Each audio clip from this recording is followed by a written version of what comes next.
Living expenses? What do you mean by that? I've never received anything like that before. My mother-in-law looked genuinely baffled. Hey, what's going on? Brian, explain it properly. My husband, who was shrinking before us, was cornered by both myself and my mother-in-law. My name is Carol. I'm a 37-year-old office worker. I live with my husband, Brian, and my mother-in-law. Brian and I met through a mutual friend and quickly hit it off. We were married within 4 months of meeting each other. Since we were both over 35, our parents and in-laws were overjoyed. Our relationship was also great. Since our first visit for marriage introductions, my mother-in-law and I had gone out for meals several times and had become close. Initially, we lived separately but close by. However, after my father-in-law passed away, we moved in together.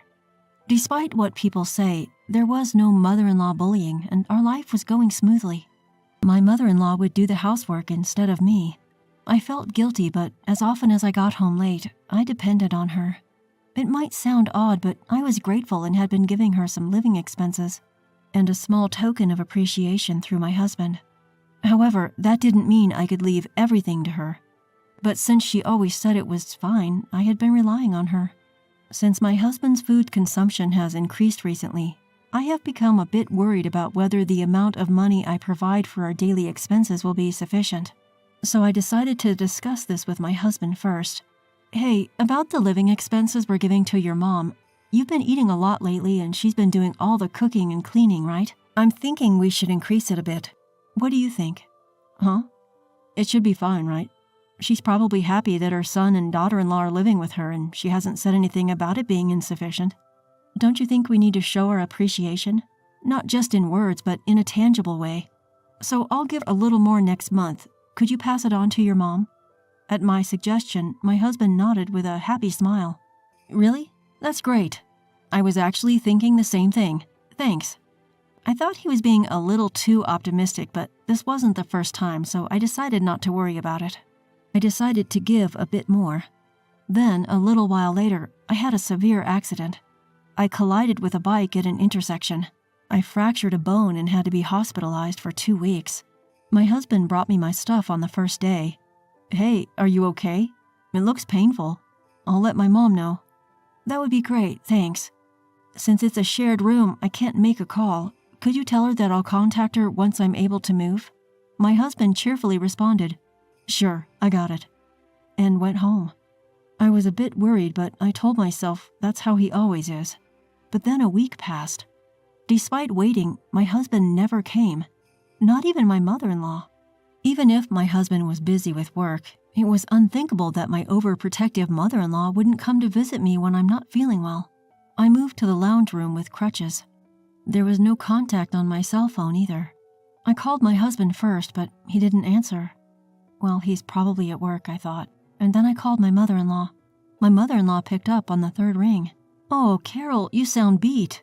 What's up? Hi, mother-in-law. You must have heard from Brian, but I'll be in the hospital for another week. So I'm sorry, but I'll need some fresh clothes. What? Hospitalized? What happened? An injury? Illness? I could tell from the other end of the call that my mother-in-law was flustered. My mind was filled with question marks. There was no sign that my mother-in-law was lying. Could it be that Brian forgot to tell his mother? But if that was the case, she would have noticed my absence and called me immediately. Anyway, my mother-in-law quickly said she'd visit and hung up. And 30 minutes later, she appeared in front of me, drenched in sweat. The hospital is about 40 minutes from home by train and foot. She must have hurried over. Thank you for coming, mother-in-law. What did you hear from Brian?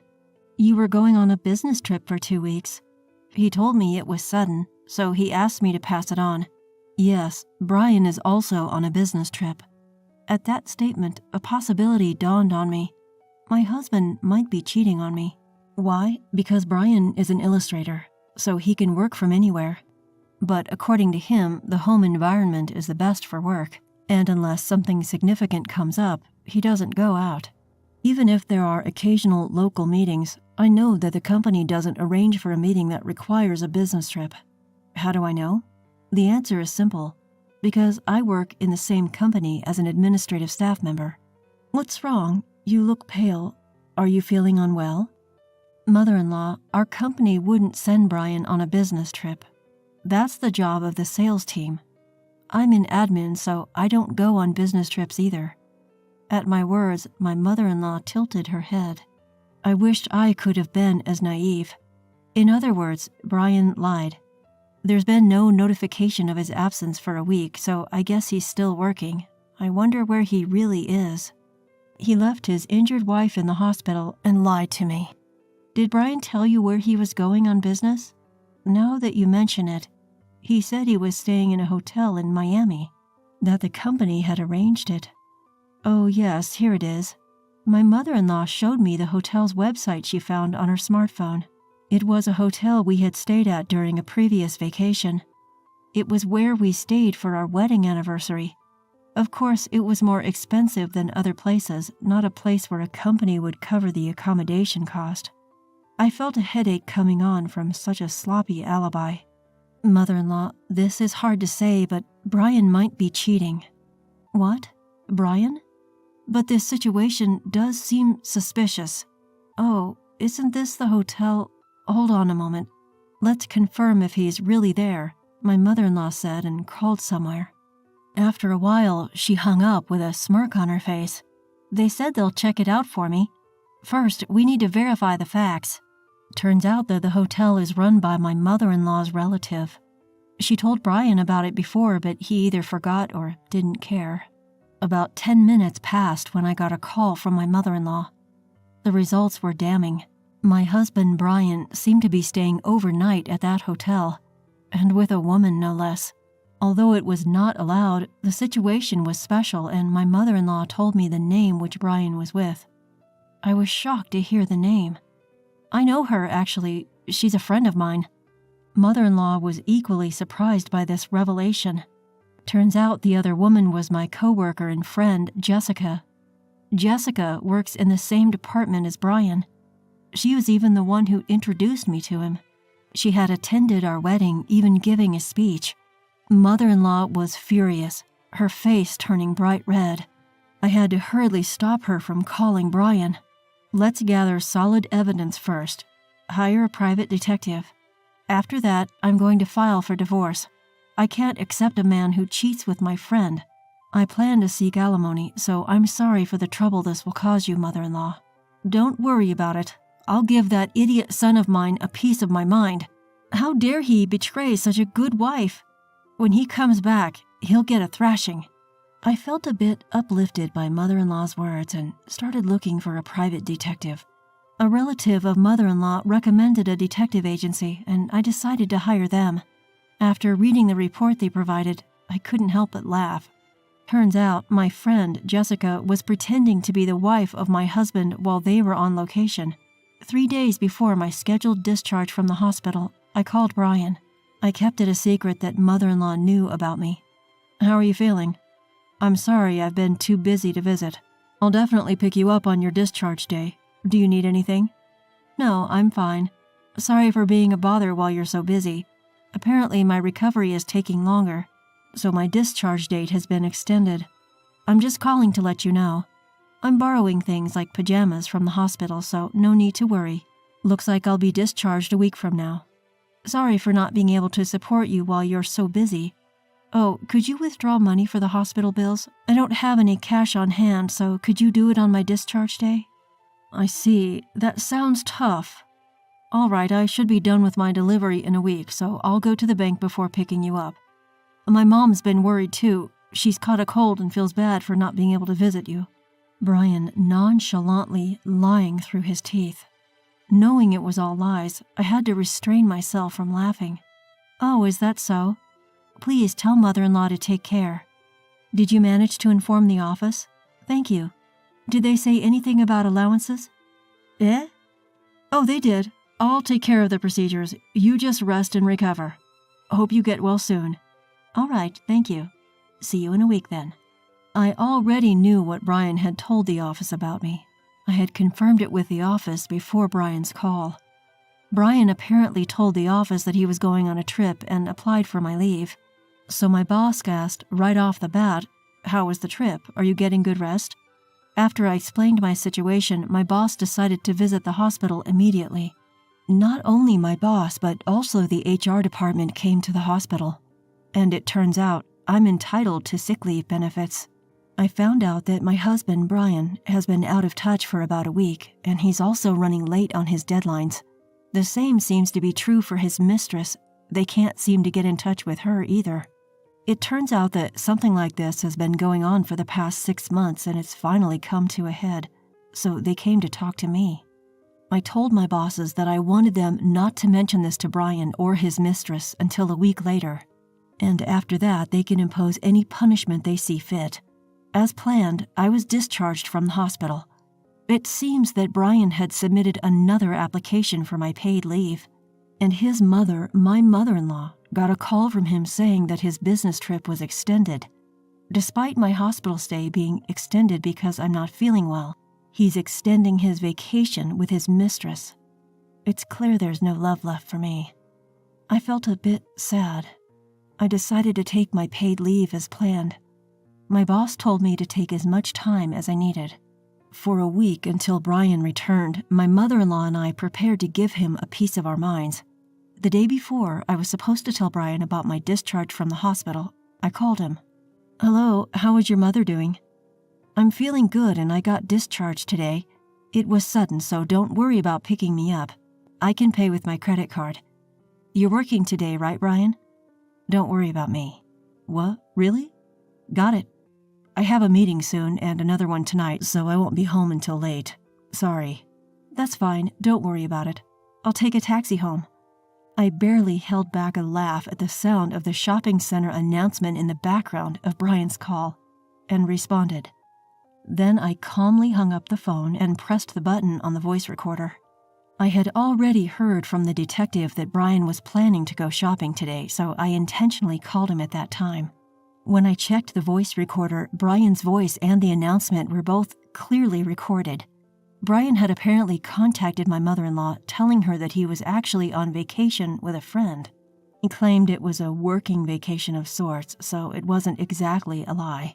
And he said that he had gotten my approval and that I had told him not to tell her about my hospitalizations so as not to worry my mother-in-law. I couldn't help but laugh at Brian's absurd excuses. The detective informed me that Brian had boarded a late-night flight back. My mother-in-law and I laid out all the documents on the table and waited for Brian to return.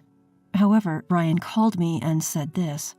"Sorry, the meeting ran late and I missed the last train. I'll be back on the first train tomorrow." "Is that so? That's tough." "Got it. Sorry I can't pick you up." I responded like that and hung up the phone. After enjoying a 3-week affair trip, it seems he still can't get enough. My mother-in-law was furious, but I found that my love for Brian had completely disappeared, and I was able to remain calm for the discussion. Then, the next day, looking exhausted, Brian came home loaded with souvenirs. "You went on a trip? I didn't hear about that." "Huh? Didn't I tell you? Sorry, my bad. I got friendly with a client and they invited me. Business relationships matter, right?" my husband said nonchalantly as I took a bag from him and led him to the living room. "I'm home." "Hey, what's up with you, Mom? You look scary," Brian said, plopping down onto a chair with a grin on his face. He seemed to believe that his mother was on his side, but as soon as he saw the documents laid out on the table, his face went pale. I sat next to my mother-in-law and pointed at a photo. "Oh yes, you seem to have had quite the fun. Your trip with Jessica. Leaving your injured wife for 3 weeks. Were you in a honeymoon mood?" I asked. What's this? Carol, stop fooling around." Brian stammered at me, his face contorting. "Unfortunately, this is no joke.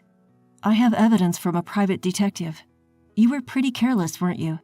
Your dinner conversations were totally bugged. Staying at a hotel run by our relatives, you must have thought you wouldn't get caught."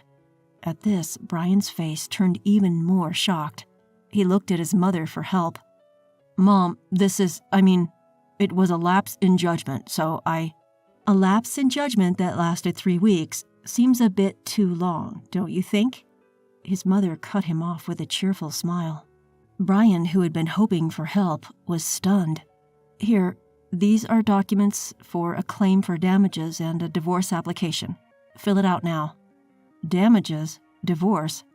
Carol, I'm sorry, I didn't mean it. The one I truly love is you. Can't you forgive me? Let's start over." In response, I pressed a button on my phone. Out flowed the voices of Brian and Jessica. It was a conversation recorded by the detective, hinting at a divorce with me and a remarriage with Jessica. Brian's face turned even bluer. "It was just a spur-of-the-moment thing. I didn't mean it." I couldn't care less, really," I said, handing him the documents and urging him to write. "Please, forgive me. I can't afford to pay any damages." "Well, that's what happens when you splurge like that. Where did all that money come from, anyway?" Brian mumbled something incoherent. I had a bad feeling about it. "You didn't by chance use the living expenses I had been giving you to give to mother-in-law, did you? You have been passing it on to her, right?" The person who reacted to my words was not Brian, but mother-in-law. "Living expenses? What are you talking about? I've never received anything like that," mother-in-law said, seemingly genuinely unaware. "Hey, what's going on here? Brian, explain it properly." Mother-in-law and I cornered Brian, who had shrunk considerably. "I'm sorry, the living expenses. I used them for our dates." I felt my already icy affection for Brian grow even colder. He said he had spent the almost $2,000 I had been giving him every month. All of it. "I told you that money was for groceries, utilities, and to thank mother-in-law. That money was mine in the first place." "I'm sorry, my salary alone wasn't enough." It was clear what wasn't enough. The designer items Jessica had. Surely they must have been gifts from Brian. I swiftly raised my hand, but it was stopped by my mother-in-law. Brian, with hopeful eyes, watched as mother-in-law stopped me. He still seemed to think mother-in-law is on his side. "You can't, Carol. If you lay a hand, it'll be your disadvantage," mother-in-law said, turning around to face Brian, then sharply slapped his cheek. To the stunned Brian, mother-in-law spoke calmly and monotonously. "I've always thought the sillier the child, the cuter. I've spoiled you too much. Even with the bias, you grew up kind and your father and I were so happy when you got such a good wife. But now, I'm cutting ties with you." But Mom, you're joking, right?" Mother-in-law slapped away Brian's pleading hand and handed him a document. It contained a clause renouncing inheritance. Brian widened his eyes and muttered, "I can't believe it." "It doesn't matter if you can't believe it. It's all true." At mother-in-law's firm stance, Brian hung his head and signed. "Make sure you write this too. I'll be claiming from Jessica as well. I'll add on the amount she spent. Oh yes, the company knows everything." Brian, completely dejected and seemingly out of arguments, signed all the documents I presented. Afterward, mother-in-law kicked Brian out. He had apparently been misusing company entertainment expenses and was claimed for reimbursement from the company. Brian is said to be living in an apartment without a bath, forced into a poor lifestyle with what's left after paying alimony and reimbursement. Claimed alimony from his mistress, Jessica. Turns out Jessica was married and her husband was away on business, so I contacted her husband through social media and claimed alimony. As a result, Jessica avoided divorce but had to quit her job. She was forced to live with her husband's family. They live in a rural area without internet connection, and she's said to be forced to work from dawn till dusk. I ended up being adopted by mother-in-law. Having lost my parents early, I decided to take care of mother-in-law till the end. Mother-in-law was initially reluctant because of Brian's infidelity. However, in the end, she accepted, and we sold the house, bought a new house for just the two of us. I want to take good care of mother-in-law.